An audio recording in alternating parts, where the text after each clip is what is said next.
Welcome, Dana. You're here today to tell us a little bit about barnraising.org. Tell us a little bit about your organization. Absolutely. Barnraising.org started about 5 years ago. A friend of mine was out of work in Framingham. I'm from Wayland, Massachusetts. And he asked me if there was anything I could do to help. Don't ever do that because you wind up starting an organization like this. I met with him over a cup of coffee, had an idea for him. I'm fairly creative. Met over another cup of coffee a week or two later, another meeting, another creative idea. In the meantime, over a period of time, I had dropped a business card in a bowl at a restaurant, and I won a reception for 25 people, and I didn't know what to do with it. So I said to my friend, why don't we invite 25 people from around town and tell them as part of the invitation, come on out, have a great time, but you have to do one thing to help this person find a job. Barn raising was born. And the whole concept of barn raising is when a barn gets blown down or a couple gets married in rural America, the whole community comes out.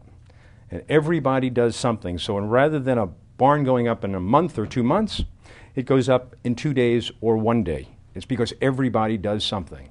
Now, I understand you have a philosophy of networking, and you've got 7 steps of networking. Could you tell us a little bit about that? Besides the idea of a reception where we invite the whole community to come together, which is the 7th step, and I'll talk about that in a second, we also have 6 other steps that people go through in the barn raising process. And it's all about community. It's not just about inviting the whole community to come in to help you, but it's developing a community within a group of people helping people, and that's what barn raising is all about. Kind of like the New England Job Show. We start out with initial intake, first step, which means people go through their background, their resume, personal data sheets, etc. Second step is research partners, where people are assigned to help each other find more job opportunities. The third step is called a personal board, and that's where people present to a group of about 5 or 6 people what they're looking for, where they've been, where they are, where they're going, and then they stop and they listen for ideas and suggestions and strategies to move forward. The next step is called one-on-one assistance. We do resumes, cover letters, those kinds of things. And then the next step is seminars. We cover a number of topics throughout the program. We also do third-party marketing, which is like a recruiter does. We call on people's behalf to companies to introduce them so their resume moves to the top of the list. And the 7th step is called the barn raising event. Now, if somebody wanted to get involved in barnraising.org, how would they go about that?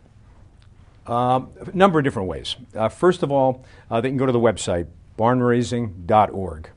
And they can go there. There's a telephone numbers on there. There's a way to get in touch with us. They can actually email me directly, dana.aaron, A-A-R-O-N, at barnraising.org. Or they can call 508-358-2299.